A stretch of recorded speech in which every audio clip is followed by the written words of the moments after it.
What's up, guys? It's morning. Rooster's getting after it. KT Outdoors here, and we are going to be doing some harvesting this morning. I'm going to harvest some lettuce and some other salad greens, and I wanted to show you the process that I use for trying to maintain a continual harvest of salad. That's coming up next.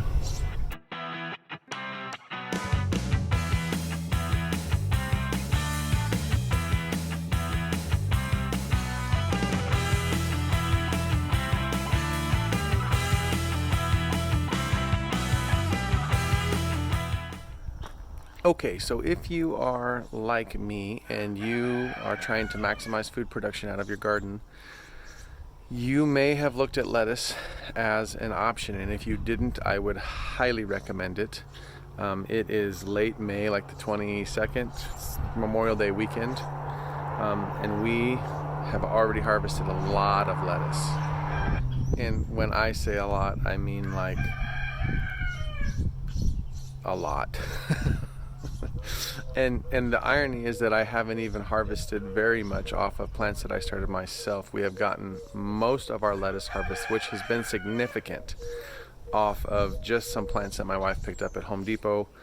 I think she bought 4 6-packs, so we had 12 lettuce plants, and I'll show you those down there. We'll talk about varieties. But they've just been phenomenal. We've gotten lots and lots of lettuce off of those already, and they're continuing to just kick out more food like gangbusters. So part of my garden journey has been to, observe lots of other gardeners, and one of the things that I have seen as a valuable resource over the years is lots of market gardeners do things differently than maybe home gardeners do. And so I learned from market gardeners the concept that lettuce is a cut and come again type thing. If you do it right, you have to be careful. And the thing that you have to do in order to be careful is you have to recognize what you are harvesting from the lettuce. If you think that a lettuce is a head and that you have to harvest the whole head, then you're going to reduce your yields, because really what you are harvesting is the leaves.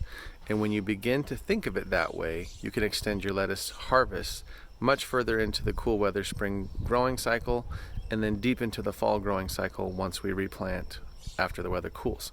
Okay, so I have some stuff here behind me that I use when I go harvest lettuce. I'm going to talk you through it real quick, and then we're going to head down to the garden. I'll set up the tripod, and I'll just kind of show you the process. It's really pretty basic, but it's an easy way to get lots of great tasting salad that's already clean basically when you get it into the house, and it works out awesome. So let's get into the pieces. Okay, so you're going to see basically 3 main things. You have a tub here, which this is just a bus tub that I picked up at a restaurant supply store here called Cash and Carry. I have my snips for cutting the lettuce off. Some people use that, some people don't. It's entirely up to you how you want to do it. I find that it makes it a little bit easier sometimes, especially if you're using a tougher variety of lettuce. And then you will see 2 buckets. The first bucket in the front here will be for all of the lettuce that is less than desirable. So we'll collect this and then either feed it to the rabbits or the chickens or the compost piles or the worms, because nothing around here gets wasted. So scrap bucket. And then this is the key to making life simpler. This is going to be the water bucket. And so what will happen is we'll get this full of water-ish, and then whenever I harvest a piece of lettuce, I'll just dip it down into the water bucket there and rinse off a lot of the dirt before it even goes into the harvested tub. And then we'll take it inside, run it through the salad spinner, and it'll be ready to bag up and store. And then the last thing I have is, of course, a little something to put either your backside or your knees on, depending on how your garden's growing. So that's my harvest setup. Let's go down and get it set up, and I'll show you the process.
So don't waste your rinse water. There's nothing wrong with it. It's just got a little dirt on it. So find somewhere in your garden that needs a little drink.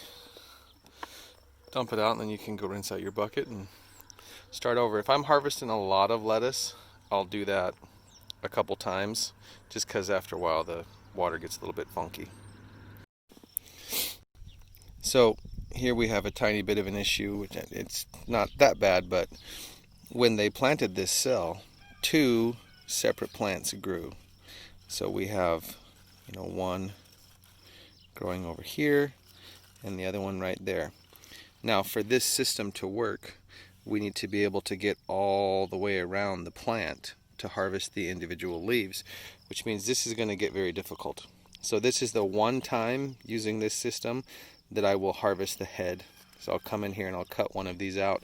Now I'm going to choose to cut this one out, even though it looks like it's a little bit nicer of a head. This one looks less nice because I just picked a bunch off of it, but this is going to start crowding out this. And so to remove this one will create some more space for these to fill out, and I'll end up with more lettuce.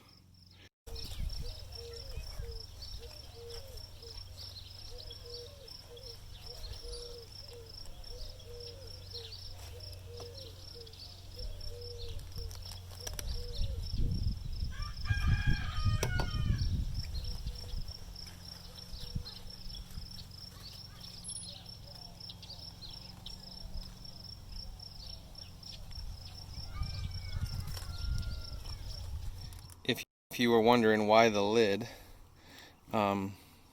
first of all, you can set it up in a way that it keeps the sun off of that lettuce, but mostly it's for the ability to drain it, which usually I do this with two hands, especially when it's this full, but let's see if I can use that to help. So there'll be a little bit of water in there, not much, but I can get all of that out of there before I go into the kitchen to start getting that stuff ready. So there you go, not a bad harvest. We were talking about varieties earlier. We have red romaine, green romaine, butterhead, and a red loose leaf, along with a variety of salad greens. Like it was just a variety pack that I started, and I picked a few of those off today. But you can see, like when it's fresh, like it's crunchy almost. Like, so this keeps really, really well if you get it in the fridge right away, get it cooled off, get the water off of it, and then it's good to go. You'll be eating on this for the whole week if this is enough for your family. So we'll take it inside and I'll show you how we clean it up.